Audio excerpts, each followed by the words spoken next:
जी हाँ दोस्तों, सुशील कुमार केस में लगातार यही बात कही जा रही है कि उस रात सिर्फ किराए के फ्लैट को लेकर नहीं बल्कि एक गैंगस्टर विवाद को लेकर भी विवाद छिड़ा था। लेकिन आप सभी को बता दें कि जहां सागर की जमकर पिटाई सुशील कुमार ने की थी, तो वहीं सोनू महाल को भी बहुत बुरी तरीके से पीटा था। आखिर सोनू महाल और उनके साथियों की क्या गलती थी? क्योंकि सागर तो सुशील कुमार के फ्लैट में रहता था और बिना किराया दिए खाली करने की कोशिश में था, फिराक में था, जहां 20,000 रुपए तक की रकम की कुछ खबरें सामने आई सूत्रों के मुताबिक। लेकिन सोनू महाल की क्यों पिटाई की गई? तो आप सभी को बता दें, एक कड़वा सच ये सामने आ रहा है कि सागर के साथ साथ सोनू भी रहता था, जिसकी वजह से जब सुशील कुमार सागर पर बहुत भड़के थे, क्योंकि सोनू गैंगस्टर काला जठेड़ी का रिश्तेदार बताया जाता और ये बात सुशील कुमार को बखूबी पता थी, जिसकी वजह से सोनू महाल सुशील कुमार पर ही ज्यादा भड़कने लगा था। और यहां तक कि खबरों के मुताबिक पुलिस पूछताछ के दौरान जब सुशील से यह पूछा गया कि उन्होंने सोनू महाल की क्यों इतनी पिटाई की, क्योंकि सोनू महाल की पिटाई के बाद से ही काला जठेड़ी गैंग बहुत ज्यादा एक्टिव हो गई है, जिसकी वजह से दोस्तों ये विवाद और बढ़ता जा रहा है और काला जठेड़ी अपना बदला लेकर रहेगा। इसी वजह से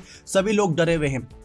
तो ऐसे में सुशील कुमार ने ये कहा कि उस रात सोनू बहुत ज़्यादा उससे कह सकते हैं गाली गलौज कर रहा था, बहुत ज़्यादा उसके साथ बदतमीजी कर रहा था, गाली दी थी। और यहाँ तक की खबरें ये भी आई थी कि सुशील कुमार का कॉलर तक पकड़ा था, जिसकी वजह से सुशील कुमार को ये बात नागवारा मंजूर हुई और उसने सागर के साथ साथ सुशील कुमार ने सोनू महल की भी जमकर पिटाई कर दी। लेकिन बाद में सुशील कुमार को शायद इस गलती का एहसास हुआ कि उन्होंने बहुत गलत कर दिया है और काला जठेड़ी से पंगा ले लिया है सीधे सीधे तौर पर, क्योंकि सोनू महल की पिटाई करना मतलब उसके रिश्तेदार काला जठेड़ी को भड़काना था। अब यहां पर दोस्तों सोनू महाल की पिटाई करना बहुत ज्यादा दिक्कत दे रहा है, क्योंकि एक तरफ सागर की जान जाने की वजह से दोस्तों सुशील कुमार मुसीबतों में फंसे हुए हैं, दूसरी तरफ सोनू महाल की पिटाई करने के बाद से सुशील कुमार की मुसीबतें दिन दोगुनी रात चौगुनी बढ़ गई, क्योंकि अब काला जठेड़ी गैंग बहुत ज्यादा एक्टिव नजर आ रही है इस समय और सुशील कुमार की जान लेने के लिए कुछ भी करती नजर आ सकती है, वो चाहे जेल के अंदर हो, वो चाहे जेल के बाहर हो। लेकिन देखना दिलचस्प होगा कि पुलिस इन सब मामलों को कैसे सुलझाती है। नेक्स्ट 9 स्पोर्ट्स की रिपोर्ट।